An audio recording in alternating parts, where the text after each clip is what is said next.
ఫామ్కి మనం సబ్మిట్ చేయొచ్చు, కానీ ఆల్రెడీ డిసైడెడ్ ఎవరికి ప్రెజెంట్ చేయాలి, ఎట్లా చేయాలి అని ఆల్రెడీ వాళ్ళు డిసైడ్ చేసుకొని పైన కూస్తున్నారు.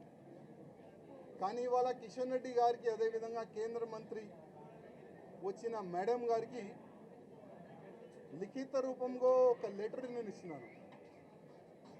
కిషన్ రెడ్డి గారికి ఒక మాట చెప్పి వస్తున్నా, కిషన్ రెడ్డి గారు, మీ చేతి నుంచే ఇవాళ భారతీయ జనతా పార్టీలో నేను జాయిన్ అయినా, నేను నా రాజీనామా మీ చేతికే ఇస్తున్నా, ప్లీజ్ మీరు యాక్సెప్ట్ చేయండి అని కిషన్ రెడ్డి గారికి ఒక లెటర్ ఇచ్చి వచ్చిన, రిజైన్ లెటర్ పార్టీకి.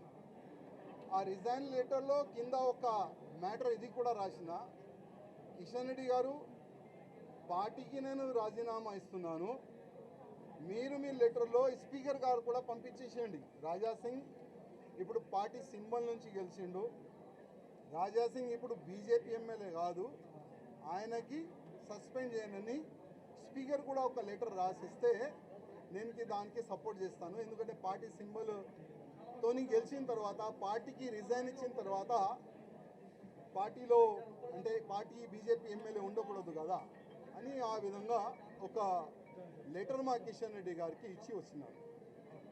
దురదృష్టం ఏంటంటే 2014 నుంచి ఎన్ని ఇబ్బందులు భరించి ఇక్కడి వరకు వస్తున్నానంటే మా మీడియా మిత్రులకి కొంతమందికి తెలుసు. ఇవాళ నేను టెర్రరిస్ట్కి టార్గెట్లో ఉన్నా, నేను కాకుండా నా ఫ్యామిలీ మొత్తం ఆ టెర్రరిస్ట్ టార్గెట్లో ఉన్నారు. కానీ ఎంత కష్టపడి ఇవాళ లేకపోతే రేపు బీజేపీ గవర్నమెంట్ తెలంగాణలో వస్తుంది అనుకున్నాం. కానీ దురదృష్టం ఏంటంటే తెలంగాణలో బీజేపీ రావద్దు అనేవాళ్ళు చాలా జమ అయిపోయినారు పెద్దోళ్ళు. ఇప్పుడు వాళ్ళే అనుకోకపోతే మేము ఎంత కష్టపడి మా ఫ్యామిలీని రిక్స్ చేసిన తర్వాత, ఇంత పని చేసిన తర్వాత లాభం మేము ఉండవు కదా. అందుకోసం అయ్యా, మీ పార్టీకి దండం, మీకు దండం అని ఒక లవ్ నామినేషన్ ఏనికి నేను వచ్చినాను. ఒక ముహూర్తం ఉంటుంది, ఒక మంచి సమయం ఉంటుంది.